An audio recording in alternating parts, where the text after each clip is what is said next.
بسم اللہ الرحمن الرحیم نحمدہ و نصلی علی رسولہ الکریم اما بعد۔ میرے محترم بھائیوں، دوستوں، بزرگوں اور میری اسلامی بہنوں، السلام علیکم ورحمۃ اللہ وبرکاتہ۔ آپ کی خدمت اقدس میں شیخ ہو کر حاضر ہے۔ آئیے آج صلہ رحمی کی صفت سے کیا کیا ثمرات ہیں، کیا کیا اجر ملتا ہے، عرض ہے۔ نمبر 1، صلہ رحمی سے محبت بڑھتی ہے۔ نمبر 2، مال میں برکت ہوتی ہے۔ نمبر 3، عمر میں برکت ہوتی ہے۔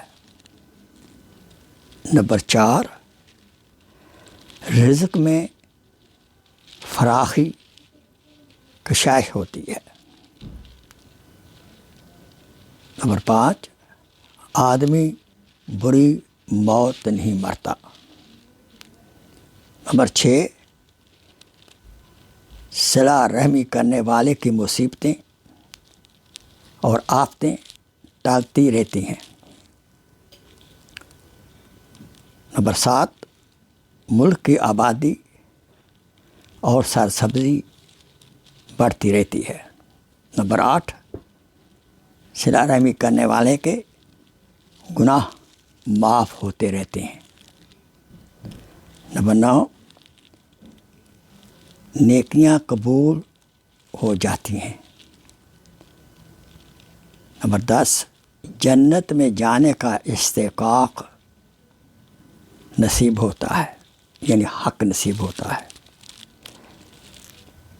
نمبر 11، صلہ رحمی کرنے والے سے خدا اپنا رشتہ جوڑتا ہے۔ اور آخر میں عرض ہے، جس قوم میں صلہ رحمی کرنے والے ہوتے ہیں اس قوم پر خدا کی رحمت نازل ہوتی ہے اور عذاب الہی سے وہ محفوظ رہتی ہے۔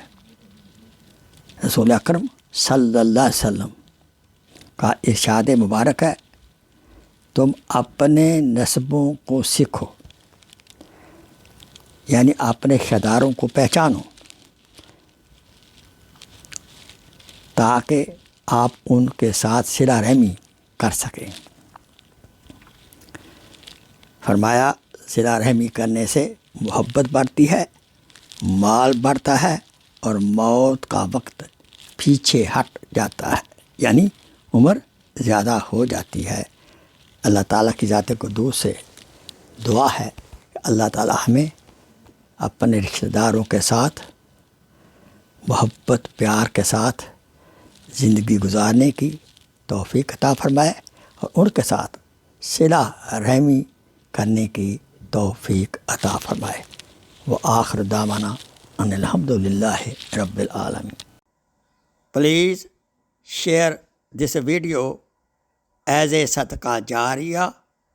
جزاک اللہ خیر۔